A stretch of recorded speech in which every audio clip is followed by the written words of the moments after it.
Hi, not dressed up so well, but let me share you something. They say Ayurveda is slow, right? It works very slowly. ये काम नहीं आता कोई emergency condition में वगैरह. But my patient has a different opinion. Let's see what she says. તો માધુરી જાની કેમ છે?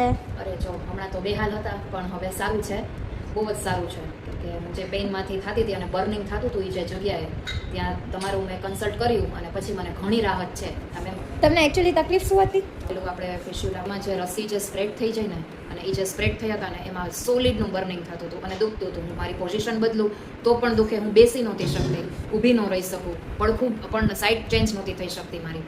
એટલે પછી મેં ડૉક્ટર મિતવાનો કોન્ટેક્ટ કર્યો.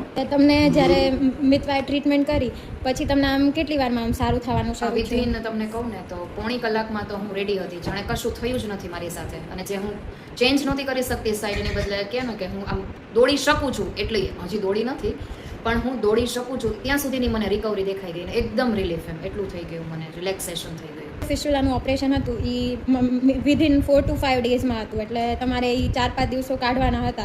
એ સમય દરમિયાન તમને સિવિયર પેઇન હતું, રાઈટ? એક્સ્ટ્રીમ. મારી ડોટર્સને પૂછજો હું કેવી શાઉટિંગ કરતી હતી ને, લિટરલી એ બંને મારી સાથે રહેતી હતી કે મમ્મા તને કંઈ જ નહીં થાય, તને શું થાય છે એવું બોલતી હતી. બટ સર્જરીનો જે પહેલાંનો ગાળો છે એ થોડુંક એમાં રિલીફ થઈ ગયું. પેઇન કિલર જ્યાં વર્ક નહોતી કરતી ત્યાં તમારી આવી રીતે ટ્રીટમેન્ટ, આયુર્વેદિક ટ્રીટમેન્ટ વર્ક કરી ગઈ, રાઈટ? એકદમ 100% કરી ગઈ, 100%. Thank you so much. Thank you doctor Maitri.